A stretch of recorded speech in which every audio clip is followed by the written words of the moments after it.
Card का use और भी जगह पर होता है, जो कि आजकल की जैसे टेक्नोलॉजी इतनी एडवांस हो गई है, तो इंटरनेट ऑफ थिंग्स की आज दुनिया है, जहाँ हर चीज स्मार्ट होती जा रही है, सेंसर्स हर चीज में लगे हुए हैं।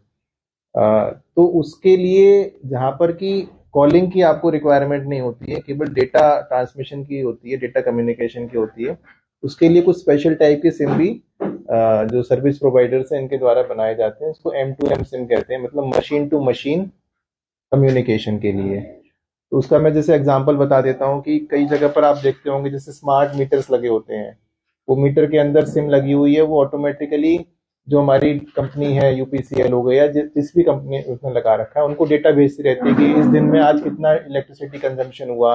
अपने आप वहां से बिल जनरेट होकर आ जाता है, किसी लाइनमैन को या मीटर रीडर के लिए वहां पर जाना नहीं पड़ता है। उसी तरह की बहुत सारी एप्लीकेशंस इसमें होती हैं। जैसे आप कहीं परचेजिंग के लिए जाते हैं, जो पीओएस मशीन होती है जिसमें आप अपना कार्ड स्वाइप करते हैं, ठीक है, तो वहां भी वो डेटा जो, क्योंकि जो आपके अकाउंट से, आपके डेबिट कार्ड से पैसा डिडक्ट होना है और वो कंपनी के अकाउंट में ट्रांसफर होना है, तो वो कम्युनिकेशन के लिए इंटरनेट से उसमें सिम का यूज किया जाता है। तो इस तरह की जो M2M सिम होती हैं, ये नॉर्मली जो कस्टमर्स नहीं लेते हैं, इसको कंपनीज जो कि सर्विस प्रोवाइड कर रही हैं वो बल्क उसमें सिम लेती हैं। तो इसमें इसी तरह का एक प्रकरण हमारे यहाँ एक इसी महीने एक शिकायत आई थी, जिसमें कि शिकायतकर्ता के साथ में लगभग 80 लाख रुपए की धोखाधड़ी की गई थी। तो उनको व्हाट्सएप पर और अन्य सोशल मीडिया के माध्यम से कुछ एडवर्टीजमेंट आए, कुछ लोगों ने संपर्क किया कि हमारा एक शेयर ट्रेडिंग का प्लेटफॉर्म है और उसमें हम बहुत अच्छा रिटर्न देते हैं, जो कि नॉर्मल शेयर मार्केट से आपको उतना रिटर्न नहीं मिलेगा। तो उनको स्टार्टिंग में उन्होंने कुछ इन्वेस्ट किया और उनको एक पोर्टल दिखाया गया, जैसे नॉर्मल आप शेयर ट्रेडिंग करते हैं तो उसमें पोर्टल होता है हर उसका, तो उस तरह का एक पोर्टल बना हुआ था। उस पर उन्होंने स्टार्टिंग में कुछ पैसा इन्वेस्ट किया, उनको अच्छे रिटर्न मिले, पैसा विड्रॉ भी हो गया, उनके अकाउंट में भी आ गया। तो उनका ट्रस्ट बिल्ड हो गया वहां पर, उनका भरोसा उस चीज पर, प्लेटफॉर्म पर बन गया। उन्होंने कहा कि बहुत अच्छी चीज है, बहुत अच्छी रिटर्न मिल रहे हैं जो कि नॉर्मल ट्रेडिंग से मुझे नहीं मिल सकते हैं। तो उन्होंने उस पर विश्वास में आकर और ज्यादा बड़ी रकम लगा दी। तो कुल मिलाकर उन्होंने लगभग 80 लाख रुपए अपने इसमें लगा दिए। और एक दिन पता चला कि जो नंबर दिख रहा था वो केवल उसी डैशबोर्ड तक ही सीमित था। बेसिकली उनका दिखाते थे, वो पैसा विड्रॉ, एक पैसा भी विड्रॉ नहीं कर पाए उससे। बिल्कुल फिगर था, एक पोर्टल बना हुआ था, उसमें दिख रहा था कि आपने 80 लाख रुपए लगाया था, आपका 1.5 करोड़ हो गया, 2 करोड़ हो गया, जो भी अमाउंट हो गया, लेकिन आप उसमें से एक पैसा भी अपना जो ओरिजिनल लगाया वो भी विड्रॉ नहीं कर पा रहे थे। जब तब जाकर उनको रियलाइज हुआ कि उनके साथ में कोई बड़ी धोखाधड़ी हुई है। उसमें उन्होंने हमारे यहाँ पर जब शिकायत की थी, तो हमने इसमें एफआईआर रजिस्टर करके इसी फरवरी 2024 का ही ये केस है, और हमने इसमें इन्वेस्टिगेशन स्टार्ट की। तो इसी इन्वेस्टिगेशन के दौरान हमारे ये जो पहला इस तरह का एक मोडस ऑपरेंडी जो मैं अभी स्टार्टिंग में आपको बता रहा था, M2M कम्युनिकेशन का, उसका कैसे मिसयूज किया गया है, उसका मुझे लगता है कि मेरी नॉलेज में जितना है कि शायद पहला मामला ऐसा साइबर फ्रॉड में सामने आया है ऑल इंडिया लेवल पर भी। हो सकता है कहीं आया हो, लेकिन अभी तक मेरी नॉलेज में नहीं है। तो ये जो व्यक्ति है जिसको हमने पकड़ा है, इसने बेसिकली क्या किया कि एक कंपनी, एक प्रोप्राइटरशिप फर्म रजिस्टर की अपनी, कि मैं साहब सीसीटीवी का काम करता हूं, मैं लोगों के घरों में या किसी की फर्म पे सीसीटीवी लगाता हूं। ठीक है, तो नॉर्मली जो सीसीटीवी कैमराज होते हैं उसमें भी इस तरह के आते हैं जिनमें की सिम रहती है। उस सिम के माध्यम से फिर वो आपके अपने फोन पर भी वो एक्सेस दे देते हैं, तो आप घर बैठे या अपने कहीं भी बैठे हुए हैं अपने फोन पर अपने कैमरों को देख पाते हैं। तो उसमें भी डेटा ट्रांसमिशन के लिए सिम का यूज किया जाता है।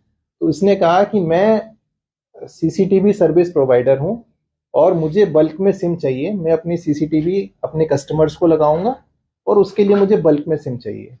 तो ऐसे करके इसने दो टेलीकॉम सर्विस प्रोवाइडर्स थे, उनके साथ में कॉन्ट्रैक्ट किया। उन्होंने प्रॉपर अपने लेवल पर जो वेरिफिकेशन होना था वो किया। कैसे किया, क्या कमियां रही, वो आगे की बात है, वो इन्वेस्टिगेशन के दौरान भी सामने आएगा। लेकिन इसने पिछले कुछ महीनों में 45,000 सिम इन कंपनियों के इशू कराए, और वो उनमें से एक भी सिम कहीं सीसीटीवी में नहीं लगा।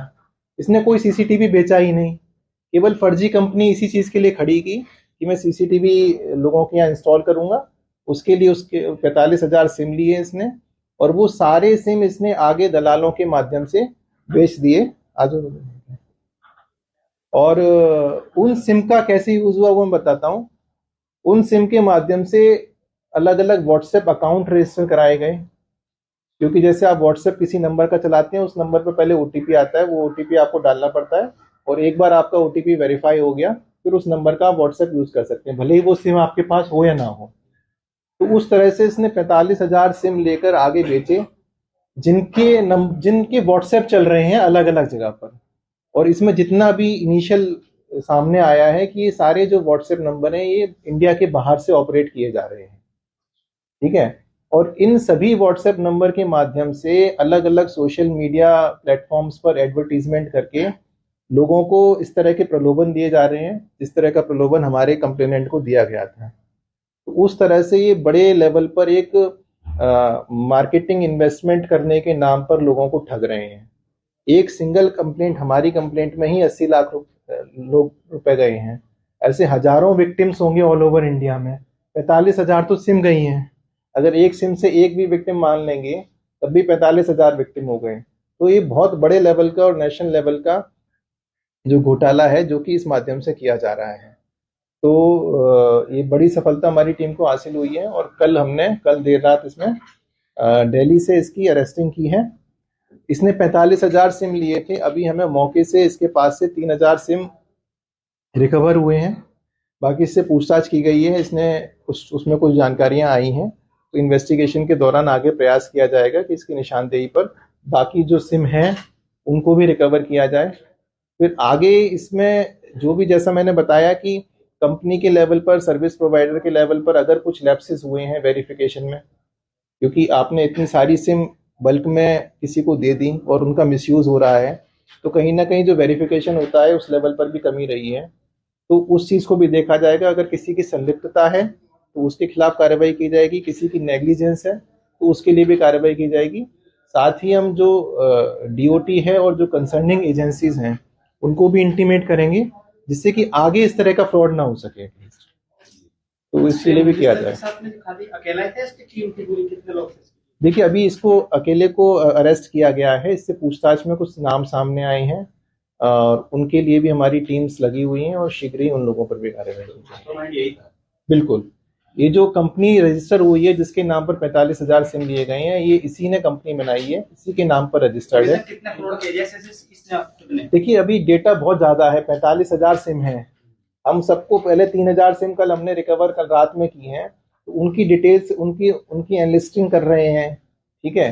फिर हर सिम की हमें देखना पड़ेगा नेशनल पोर्टल पर जाकर कि कितनी कंप्लेंट्स हैं। जैसे नॉर्मली आपने देखा होगा कि हम पहले भी किसी अक्यूज को पकड़ते हैं तो हम बताते हैं कि उसके खिलाफ 2,000 कंप्लेंट है या 4,000 कंप्लेंट है। ये तो बहुत बड़े लेवल का हो गया, 45,000 सिम है, ठीक है। तो थोड़ा टाइम लगेगा हम लोगों को भी इस डेटा को प्रोसेस करने में, तभी एग्जैक्ट पता चल पाएगा कि किस लेवल का है, लेकिन आप एक आइडिया लगा सकते हैं इससे। इसके खिलाफ इससे पहले कोई सूचना नहीं मिली है कि मुकदमा दर्ज हो? देखिए, अभी तक इसको, इससे जितने पूछताछ में आया है कहीं भी पकड़ा नहीं गया है, पहली बार ये किसी भी पुलिस के हत्थे चढ़ा है।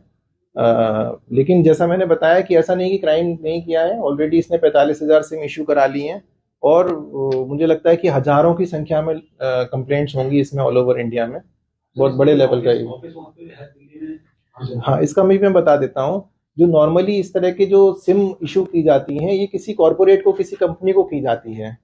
जैसे उसने कहा कि मेरी सीसीटीवी की कंपनी है और मैं सीसीटीवी लोगों के यहाँ लगाता हूँ, इसने अपना एड्रेस दिखाया बोरीवली मुंबई का, तो जो भी टेलीकॉम सर्विस प्रोवाइडर है जो कि सिम इसको दे रहा है, वो उसकी रिस्पॉन्सिबिलिटी है कि वो उसके जाकर एड्रेस को वेरीफाई करे, वो जो क्लेम कर रहा है कि मैं ये काम करता हूँ उसको करे। तो इसका ये कहना है कि मैंने एक रेंट पर वहां पर एक स्पेस लिया था, ठीक है, वहां रेंटेड वो मिल जाते हैं, छोटा सा क्यूबिकल होता है, उसको उसने हायर किया था। तो जब वेरिफिकेशन के लिए टीम आई तो उसने वहां पर अपना बोर्ड लगाकर दिखा दिया कि ये मेरा सब ऑफिस है। और जो सिम की डिलीवरी भी की जाती थी वो उसी एड्रेस पर की जाती थी, मुंबई के एड्रेस पर। ये रहने वाला दिल्ली का है, तो वहां पर जिसका भी स्पेस, इसने जो लैंडलॉर्ड था उससे इसका वो था, और जो भी डिलीवरी वहां पर सिम की होती थी वो किसी माध्यम से अपने यहाँ अपने पास दिल्ली में मंगवा लेता था। ये लगभग 1 साल से कर रहा है। ये पिछले 8-9 साल से सीसीटीवी का काम करता था, इसके किसी और दूसरी फर्म में काम करता था। तो मुझे लगता है कि वहां से इसको कुछ आइडिया आया कि इस तरह का सिम हम सीसीटीवी के नाम पर ले सकते हैं, और फिर उसके हिसाब से इसने आगे फिर इसको मिसयूज भी पता चल गया कि इसको हम यूज करके और पैसा भी कमा सकते हैं। तो वहां से इसने शुरू किया है। ये पढ़ाने का कितना होगा सर? जिसने 10th किया है ओपन उससे कोर्सेज से, डिस्टेंस लर्निंग से। 80 लाख रुपया लिया है, तो ये तरीका क्या है इसका, किस तरह से जैसे मैंने बताया कि ये बेसिकली व्हाट्सएप अकाउंट्स हैं जो कि बाहर से ऑपरेट हो रहे हैं। इसमें पूर्व में भी हमारे इन्वेस्टिगेशन के दौरान फैक्ट्स भी आए हैं ऐसे सामने कि बाहर कई कंट्रीज में इस तरह के कॉल सेंटर्स चल रहे हैं जहां पर टारगेटेड इंडियंस को वो किया जा रहा है, उनको ल्योर किया जा रहा है इन्वेस्टमेंट के नाम पर। तो बेसिकली जो हमारा कंप्लेंट था इसको व्हाट्सएप या फेसबुक के माध्यम से एडवर्टीजमेंट मिले कि आप जैसे नॉर्मली एडवर्टीजमेंट चलते हैं ना, घर बैठे पैसा कमाएं, ठीक है, या 15 दिन में डबल करे पैसा या 30 दिन में डबल करे पैसा। तो उस तरह से ये कनेक्ट हुआ। फिर इसको विश्वास दिलाया कि नहीं भाई हमारा जेन्युइन वो है। एक प्लेटफॉर्म, उन्होंने एक डैशबोर्ड बनाया वहां पर। इसने स्टार्टिंग में कुछ पैसा इन्वेस्ट किया 10,000 20,000, उसको रिटर्न मिल गया वापस, अच्छा मिल गया, 40,000 मिल गया। तो उसको विश्वास हो गया वहां से कि ये जेन्युइन प्लेटफॉर्म है। तो उसने फिर एक साथ बड़ी रकम उसमें लगा दी, और जब बड़ा अमाउंट उसमें इन्वेस्ट कर दिया तो फिर पैसा वो विड्रॉ नहीं कर पाया वहां पर, क्योंकि पूरा ही फर्जी था। जैसे आप कह रहे थे कि बाहर से ऑपरेट हो रही है। जी।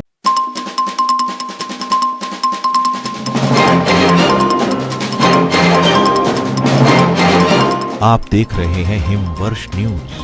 अब हर खबर आप तक